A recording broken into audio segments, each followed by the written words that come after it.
accepting a ceasefire, when they are so close, to achieving freedom and independence, for them to lay down their arms is surrender. And if there's anything I learned in Vietnam, it's after 4,000 years of struggle against nature and against all kinds of very powerful and professional armies, they will not surrender now. They never have in their past, and they are certainly not going to surrender now. And Richard Nixon's 8-point plan of May 8th is asking the peasants and the people who are on the verge of controlling their own lives for the first time in so long to lay down their arms and compromise, and I do not believe they will do it. And I think that Richard Nixon is going to have to study Vietnamese history, read Vietnamese poetry.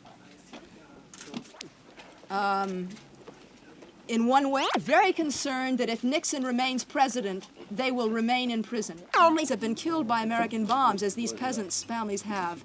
The fact that they rescue the American pilots and that these pilots are well treated and cared for and operated on, I find miraculous. And I think that it is an indication of the quality of human beings that there are in Vietnam. Bon, j'ai dit que les pilotes ont tous, d'une façon ou d'une autre, dit, as the success of McGovern has proven, the many, many people in America who are speaking out against the crimes that are being committed in our name by Nixon and by the Pentagon, the people who are struggling to reestablish in America the qualities that we started out with.